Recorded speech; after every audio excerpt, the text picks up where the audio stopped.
प्रधानमंत्री मोदी जी ने अभी नीदरलैंड दौरे के दौरान कहा कि भारत ने जो तरक्की पिछले लगभग एक दशक में हासिल करी है वो तरक्की ख़त्म हो जाएगी यदि इसी तरह से युद्ध चलता रहा, क्योंकि युद्ध की वजह से ऊर्जा संकट बहुत गहरा गया है। हॉर्मुज़ स्ट्रेट बंद होने से भारत को काफ़ी नुकसान हुआ है ऊर्जा संकट को से निपटने में, क्योंकि भारत का बहुत सारा तेल और गैस हॉर्मुज़ स्ट्रेट से आता था। कहने को तो जो हॉर्मुज़ स्ट्रेट है वहाँ से दुनिया का लगभग 20 से 22% ही ऑयल निकलता है, लेकिन अगर इसे पर कंट्री के हिसाब से देखा जाए तो ये रेशो बहुत किसी देश के लिए बहुत ज़्यादा है और किसी देश के लिए कम है। भारत के लिए ये रेशो थोड़ा ज़्यादा है, क्योंकि भारत कई देशों से ऑयल वगैरह मंगाता है और वो हॉर्मुज़ स्ट्रेट के रास्ते से ही भारत तक पहुंचता है।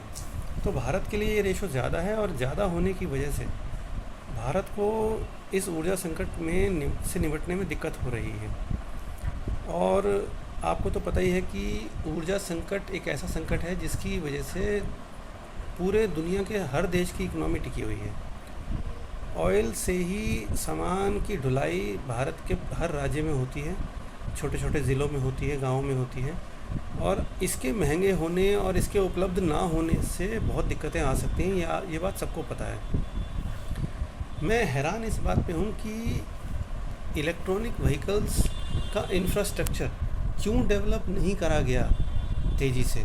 ये एक कंप्लेंट मैं ज़रूर करना चाहूँगा और भारत सरकार से अपील करूँगा कि हमारे देश में इलेक्ट्रॉनिक व्हीकल्स का इंफ्रास्ट्रक्चर डेवलप करें। देखिए, इलेक्ट्रॉनिक व्हीकल ख़रीदना आसान है, लेकिन उसके अराउंड एक पूरा सेटअप अरेंज करना पड़ता है। इलेक्ट्रॉनिक व्हीकल्स के लिए चार्जिंग पॉइंट, बैटरी रिप्लेसमेंट की सुविधा, ऐसी गाड़ियों के मेंटेनेंस की सुविधा देने वाली कंपनीज़ का सेटअप लगाना, ये सब बहुत बड़ा काम है, ये नहीं किया गया है। तो मैं भारत सरकार से अपील करता हूँ कि इस तरफ ध्यान दे और इस इंफ्रास्ट्रक्चर को तेज़ी से डेवलप करें, ताकि भारत में जो